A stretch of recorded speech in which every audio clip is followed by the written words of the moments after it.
anak-anakku sekalian. Kalau pertemuan minggu kemarin kita sudah menjelaskan tentang unsur-unsur intrinsik berhubungan dengan tema dan amanat. Oke, tapi sebelumnya untuk sekretaris boleh mengabsen dulu nak siapa yang tidak hadir pada hari ini? Semuanya hadir tanpa terkecuali, Pak. Alhamdulillah. Tepuk tangan dulu. Artinya kelas 9A ini sehat semuanya. Baik anak-anakku, kalau kemarin kita sudah menjelaskan unsur intrinsik yaitu tentang tema dan amanat. Yang akan kita jelaskan pada pagi hari ini yaitu tentang kalau tadinya itu mengidentifikasi latar dan penokohan. Kemudian kita juga mengidentifikasi cara atau membaca latar dan penokohan pada cerita. Sedangkan indikatornya agar anak-anakku semua bisa mengidentifikasi 3 latar, 3 penokohan, kemudian cara meneliti atau mengidentifikasi penokohan serta latar. Oke? Tapi seterusnya Pak akan tanya dulu. Kira-kira kalau minggu lagi kita membahas tentang tema dan amanat. Siapa yang bisa tentang tema? Apa itu? Bagus, coba Jessica. Tema adalah ide cerita. Tema adalah ide cerita. Bagus, tepuk tangan untuk Jessica. Kemudian yang kedua, siapa yang tahu apa itu amanat? Yuk, boleh siapa? Pesan yang terkandung dalam cerita. Kembali tepuk tangan untuk siapa? Jawabannya adalah yang benar. Jadi anak-anakku, sebelum kita membahas tentang berikutnya, tolong disimak. Siang ini ayah saya membelikan saya sepeda, tetapi kakak tidak menyetujuinya. Siang ini ayah memberikan ibu sepeda, tetapi kakak tidak menyetujuinya. Dari kalimat yang Pak sebutkan tadi, ada yang Pak sebut ayah. Ayah artinya adalah orang atau objek. Kemudian memberikan sepeda. Biasa kalau kita berikan senang apa sedih? Senang. Tetapi kakak tidak menyetujui, artinya kakaknya tidak suka atau tidak setuju. Sedangkan tadi waktunya Pak tersebut siang hari. Apa yang Pak sampaikan tadi, apa berkaitan dengan pelajaran kita hari ini? Iya, karena pelajaran kita hari ini adalah unsur intrinsik yang ketiga dan keempat tentang latar dan penokohan. Tujuannya agar anak-anak sekalian bisa mengidentifikasi latar dan penokohan yang ada pada cerita. Baik anak-anakku, kita akan siapkan materi pada pertemuan kita hari ini. Semangat? Semangat? Coba tepuk semangat.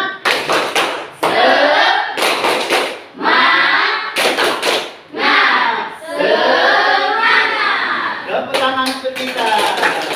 Baik anak-anakku, di layar monitor sudah Pak siapkan itu beberapa gambar akan kita identifikasi bersama. Kita mulai dari gambar pertama. Dan itu gambar apa kira-kira? Gambar matahari akan terbit atau terbenam? Akan terbit. Itu artinya biasanya itu kejadiannya waktu pagi hari. Betul. Sekarang gambar kedua. Itu gambar bulan. Artinya kalau bulan itu biasanya terjadi pada malam. Jadi kalau bulan itu pasti malam. Baik, gambar ketiga. Senja. Kalau gambar ketiga itu senja, artinya Matahari akan terbenam. Nah, dari ketiga gambar di sini, ini menunjukkan pagi, ini malam, dan ini sore menjelang malam. Ingat kan? Jadi ini tentara. Kemudian ini Polisi. polwan. Kalau Polwan. wanita, polisi wanita itu Polwan. Nah, kemudian ini Dokter. ini. Pedagang. Jadi keempat gambar ini menunjukkan tentang seseorang atau Tokoh. Oke, gambar ketiga. Gambar ketiga sekolah. Sekolah biasanya tempat orang Belajar. ini Hutan. hutan biasanya tempat orang berburu. Terus lagi tempat Hewan. ini Rumah. rumah biasanya tempat Tinggal. tinggal. Kemudian ini Istana. Raja-raja dan keluarga. Oke, dari keempat ini tadi nanti tolong kalian simpulkan. Ada gambar sekolah, gambar hutan, gambar rumah, dan gambar istana. Gambar terakhir ini adalah menangis. Artinya kalau orang menangis biasanya orang Sedih. Ada orang yang menangis bahagia? Ada. Kebanyakan kalau yang menangis ini ada bersedih. Sedih. Oke, gambar yang kedua. Tawa. Gambar yang kedua ada tertawa, artinya Senang. Bahagia. Yang Bahagia. ketiga gambar melamun. Melamun juga sedang memikirkan Sesuatu. Oke, anak-anakku, kita kembali lagi. Gambar yang pertama ini tadi. Ini biasanya tadi apa? Ada malam, siang, dan malam atau siang hari ini menunjukkan apa? Waktu. Menunjukkan waktu. Kalau Pak sebut, ayah saya melaksanakan sholat zuhur. Tergambar di sana kejadiannya kapan? Ya. Oke. Ibu saya ke pasar membeli sayur. Kejadiannya biasanya Pagi. Jadi di sini kita simpulkan bahwa ini menunjukkan waktu. Oke, ya gambar yang kedua ini menunjukkan tokoh atau orang. Yang ketiga menunjukkan tempat. Yang terakhir menunjukkan suasana atau keadaan. Nah, apa hubungannya gambar ini yang Pak sebutkan? Artinya yang tentang tempat, waktu, dan suasana itulah kalau yang orang-orang dan tokoh tadi itulah yang disebut penokohan. Paham? Pak ulang lagi. Latar adalah tempat, waktu, suasana saat cerita. Paham? Tepuk tangan kalau paham. Oke. Nah, sekarang kalau kita tadi melihat itu secara gamblang atau secara langsung, artinya kita juga bisa melihat, menentukan atau mengidentifikasi latar dan tokoh dan lain sebagainya itu secara tidak langsung. Berarti kita kalau mau mengidentifikasi latar, tokoh, dan jenis-jenisnya, itu artinya kita harus mengidentifikasi secara langsung dan tidak langsung. Kalau langsung sudah ada langsung dalam cerita. Pagi hari, siang hari, tentara, polisi, selain kita baca, menangis, tertawa, sudah bisa kita tentukan langsung dari bacaan atau cerita. Tetapi ada juga yang tidak langsung. Artinya kita harus membaca dan menyimpulkan terlebih dahulu. Contoh yang Pak contohkan tadi, ayah saya sholat zuhur. Kapan itu waktunya? Siang. Ibu tiri sedang memarahi anaknya. Konotasi ibu tiri? Jahat. Di sini tidak ada kita menjelaskan ibu tiri jahat atau ayah apa itu. Artinya itu kita bisa lihat dan kita bisa identifikasi secara tidak langsung. Kalau langsung artinya tersurat, kalau tidak langsung artinya tersirat.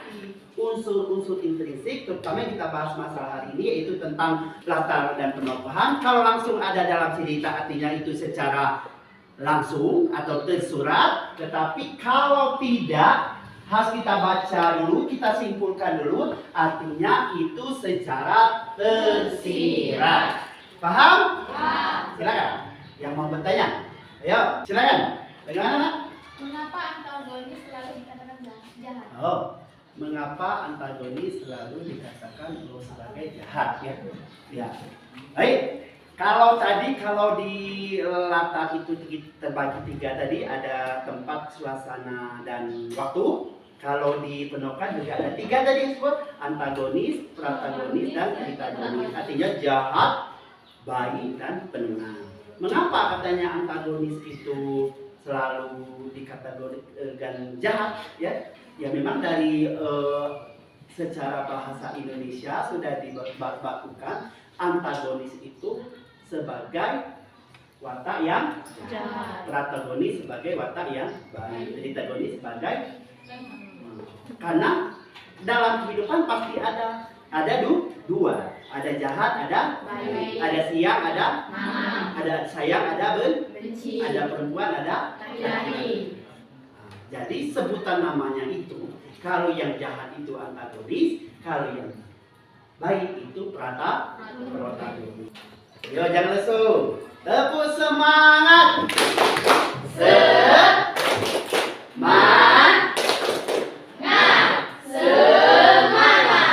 Oke, baik, kalau tidak ada yang ingin ditanyakan, mudah-mudahan anak-anak semua memahami apa yang sudah Pak sampaikan tadi. Nah, baik, untuk berikutnya kita akan mengadakan diskusi. Diskusi Pak bagi kelompok 2 saja, ya. Boleh dibaca itu cerpen Pohon Keramat. Oke, Pak bagi ya. Yo, kasih teman-temannya saya. Oke, boleh dibaca, dipahami, dan kita cari nanti kerjanya. Tapi baca dulu. Iya, sama-sama anakku. Iya, sama-sama. Oke, setelah cerpen Bapak bagikan, Bapak bagi untuk kerjanya. Ini 1 buah karton untuk 1 kelompok, boleh diambil. Haji, 1 kelompok lagi, Zalfa. Ali sudah menyiapkan ada apa? Ada gambar. Gambar ini sudah Pak Faris siapkan untuk kita. Boleh nanti kamu tentukan latar dan penokohan dalam cerita. Boleh nanti latarnya terbagi 3, tempat, waktu, dan suasana. Kemudian penokohan ada 3, jahat, baik, dan boleh. Silakan, ini gambarnya. Gambar yang pertama itu penokohan Pak siapkan tadi, ada korban dan seluruhnya. Kemudian gambar kedua ini ada suasana, kebahagiaan dan lain sebagainya. Kemudian ini tempat, latar tempat ini latar waktu. Oke, silakan bekerja anakku. Ya. Baik, tadi sesuai dengan yang ada di monitor, kita mulai dari latar. Kita mulai latar tempat, latar waktu, dan latar suasana. Di bawahnya nanti baru penokohan. Oke? Bisa? Bisa? Silakan.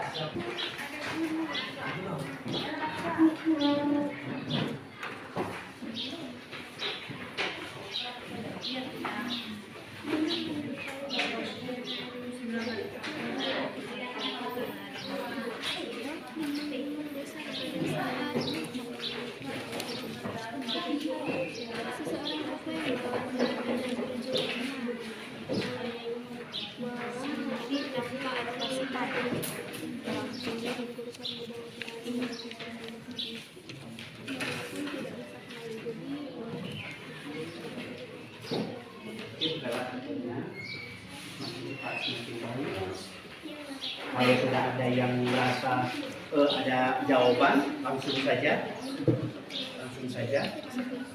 Nanti kita akan maju sesuai dengan kelompok masing-masing.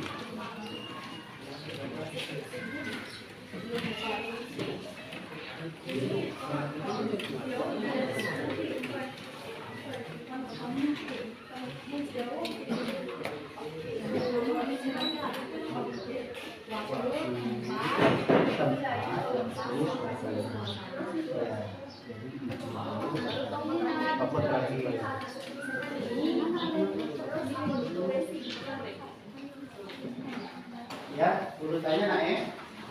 Tempat dulu.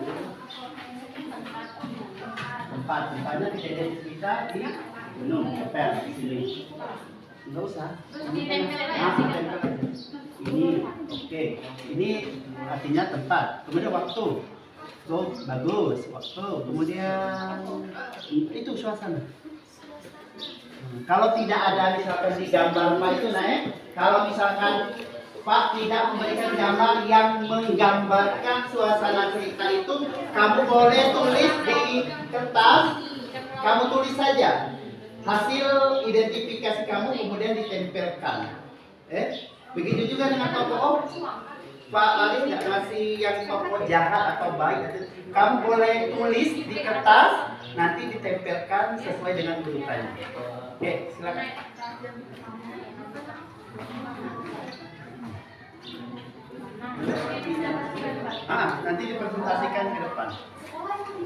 nanti dipresentasikan ke depan. Sama? Iya, sama. Nanti mungkin ada yang lebih lengkap, ada yang kurang lengkap, ada yang tidak lengkap sama sekali.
Baik anak-anakku, sudah selesai? Kita tunggu sekitar 3 menit lagi.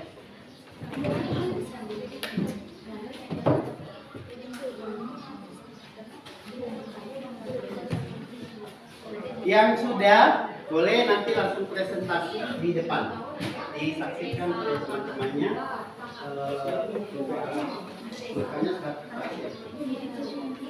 Bagaimana kelompok 2, kelompok 1? Ayo, boleh? Boleh, semangat, semangat, semangat. Ya. Oke. Bagaimana?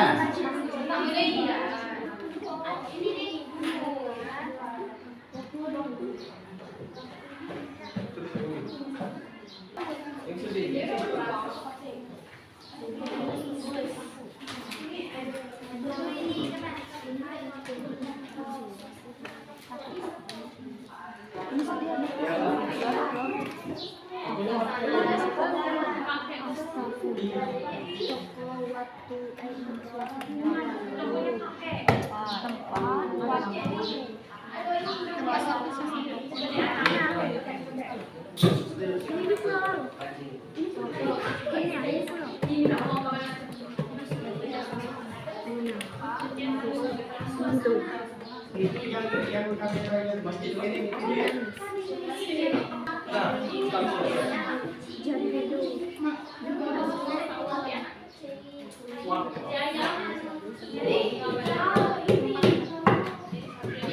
Sudah?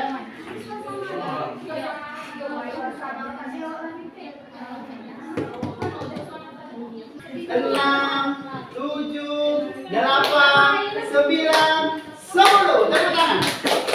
Oke. Kita karena kelompok ini sudah selesai, langsung saja ke depan untuk dipresentasikan. Silakan kelompok 2. Assalamualaikum warahmatullahi wabarakatuh. Waalaikumsalam warahmatullahi wabarakatuh. Kami dari kelompok 2 akan mempresentasikan hasil diskusi kami.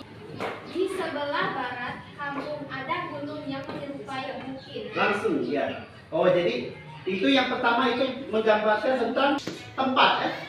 Tempat. Jadi tempatnya ada gunung, hutan, masjid ada sana. Oh, bagus. Ada juga sawah dan laut. Oke. Untuk tempat berarti ada 5 kelompok 1. Pegunungan, hutan, masjid, sawah dan laut. Ini menggambarkan apa?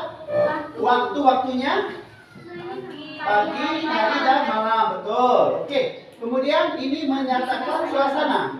Suasananya? Suasananya adalah senang, menangis dan takut. Oke. Terus yang ke bawah ini adalah penokohan. Penokohannya siapa itu? kakek dan pejuang. pejuang tentara Belanda. Oh, berarti antara kakek itu tokoh utama atau tokoh protagonis?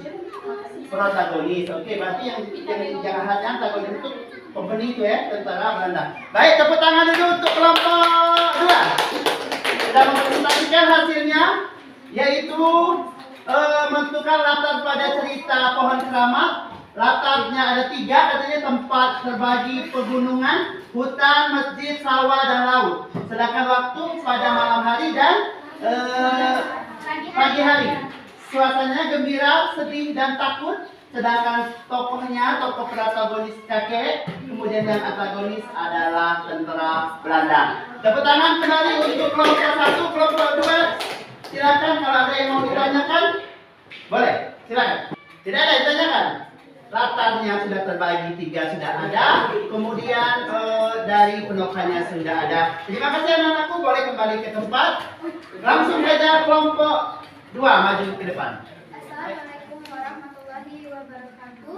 Waalaikumsalam warahmatullahi wabarakatuh. Kami dari kelompok 1 ingin mempresentasikan hasil diskusi kami.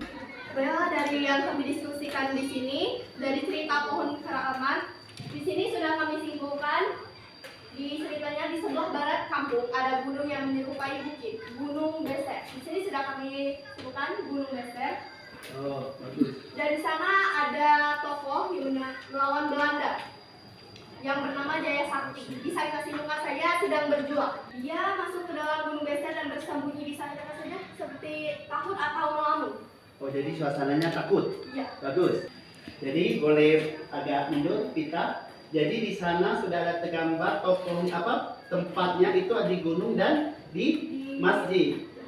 Oke, kemudian tokohnya ada tentara, apalagi kakek, kemudian ada dokter.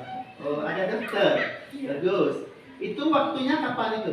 Waktunya subuh. Subuh.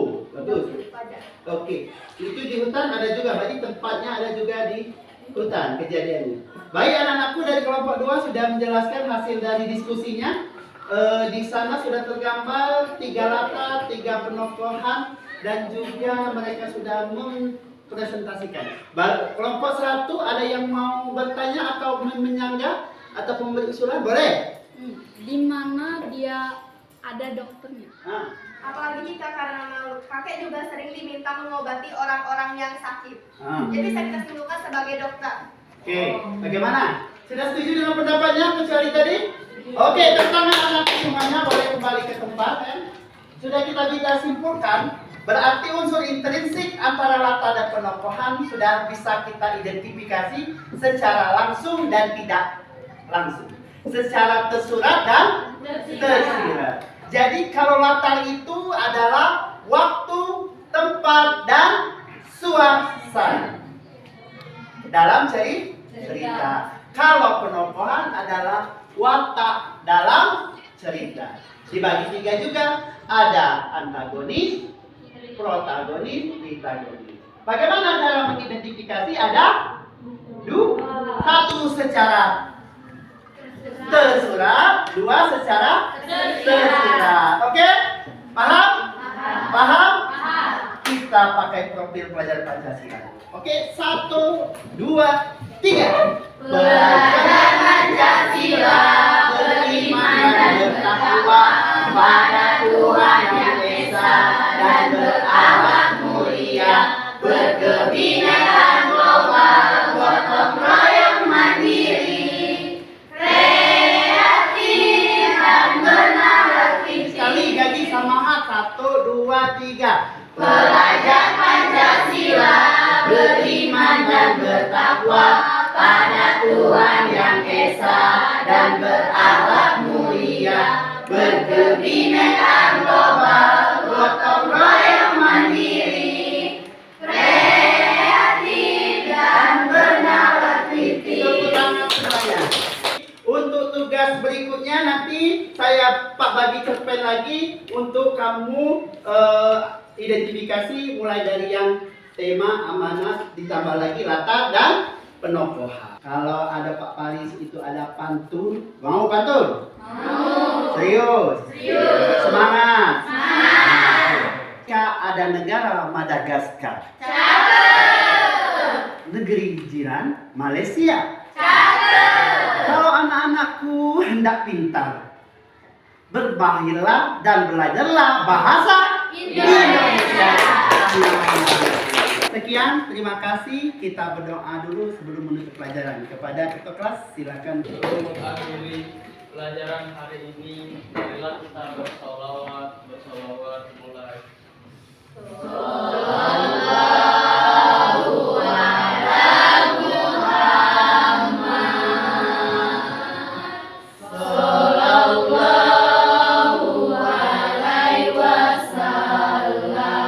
Baik anak-anakku, semoga semangat dan tetap semangat. Akhirnya, assalamualaikum warahmatullahi wabarakatuh.